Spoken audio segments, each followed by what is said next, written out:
UP और उत्तराखंड की खबरों के लिए एबीपी गंगा को सब्सक्राइब करें और बेल आइकन दबाएं। अब हमारे साथ जुड़ रहे हैं सपा नेता एसटी हसन, जिनसे हम जानने की कोशिश करेंगे कि आखिर विपक्ष पर सरकार के इल्जाम को लेकर उनका अपना क्या मानना है। बहुत बहुत स्वागत है आपका एसटी हसन साहब एबीपी गंगा पर। सबसे पहला सवाल ये कि किसानों ने शांतिपूर्ण बंद का ऐलान किया था, ऐसे में सपा कार्यकर्ताओं का हंगामा कहां तक और कितना जायज है?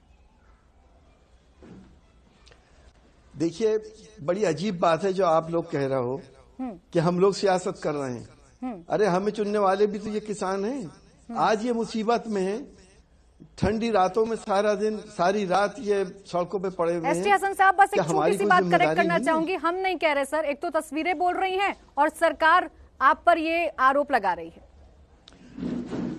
सरकार का काम तो आरोप लगाने का है ही, लेकिन आप ये तो देखिए कि इस कड़ाके की ठंड के अंदर क्या इन लोगों का दिमाग गड़बड़ हो गया जो सड़कों पे पड़े हुए हैं। कोई वजह तो समझिए, ये क्यों इतना बड़ा आंदोलन हो गया कि पूरे देश के अंदर ये आंदोलन हो रहा है और सरकार अपनी हठधर्मी पे लगी हुई है। क्यों नहीं उनकी मांगे मानती, क्यों नहीं एमएसपी की गारंटी लेती? और मैं तो आपसे ये कहूंगा कि सिर्फ एमएसपी की गारंटी ही नहीं, गारंटी इस बात की भी ली जाए कि मैक्सिमम प्राइस भी फिक्स होने चाहिए।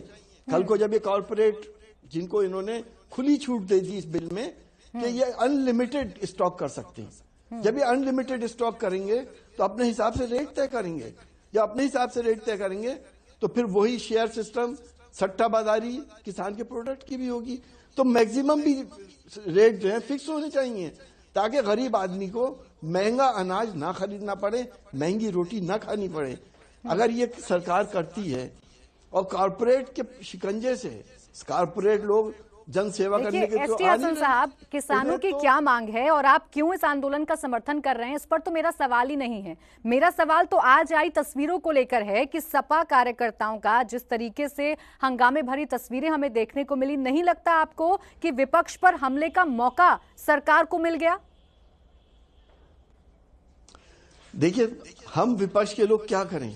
आपने कल देखा अखिलेश यादव जी को अरेस्ट कर लिया गया। शांतिपूर्वक हम धरना दे रहे थे, मुझे अपने घर में हाउस अरेस्ट कर दिया गया। मेरे यहाँ पुलिस की पूरी छावनी बना दी गई। हमारा क्या अब ये अधिकार भी नहीं है कि हम गरीब किसान के साथ आवाज से आवाज मिला के उसकी आवाज को सरकार तक पहुंचाएं? हम आखिर किस लिए हैं? ऐसा रवैया तो हिंदुस्तान में पहली बार हुआ है कि जहां पे हम लोगों को हाउस अरेस्ट किया हो और इतनी व्यापक डिमांड के लिए, इतनी जायज डिमांड के लिए हम कुछ नहीं कह पा रहे हैं, कर नहीं पा रहे हैं। कहीं ना कहीं हम अगर उसे विरोध करते हैं तो कहीं ना कहीं कोई जबरदस्ती होती है तो थोड़ा बहुत टसल तो हो ही जाती है।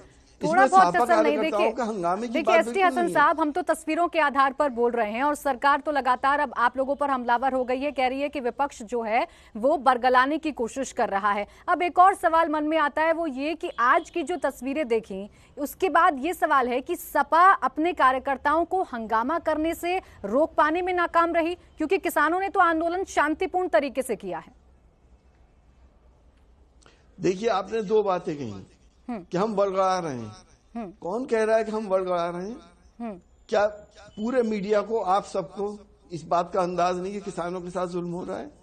ये बिल किसान के फेवर में नहीं है। एसटी हसन साहब, मैं मीडिया की बात नहीं कर रही हूँ, ये मीडिया का आरोप नहीं है आप पर, ये सरकार का आरोप है और यही मेरा सवाल था।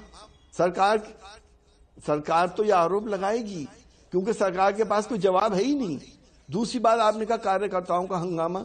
जब आप शांति से हमें प्रोटेस्ट करने नहीं देंगे तो कहीं ना कहीं हम तो प्रोटेस्ट करने की कोशिश करेंगे। क्या या तो आप कह दो प्रजातंत्र है ही नहीं, हिटलर शाही है, नहीं कर सकते, जेलों में भेज दो, हमारे पर केसेस लगा दो, नहीं करेंगे। लेकिन कहीं ना कहीं हम अपना वो हक तो छीनेंगे। बिल्कुल एसटी हसन साहब, आपकी बात जितनी मैं समझ पा रही हूँ, आप कह रहे हैं कि ये जो सरकार है वो हिटलर शाही कर रही है और विपक्ष को विपक्ष का हक नहीं मिल पा रहा है, इसीलिए इस तरीके की तस्वीरें सामने आई हैं, इसलिए आज जो हंगामा है वो देखने को मिला है। बहुत शुक्रिया आपका एसटी हसन साहब हमारे साथ जुड़ने के लिए और हमसे बातचीत करने के लिए।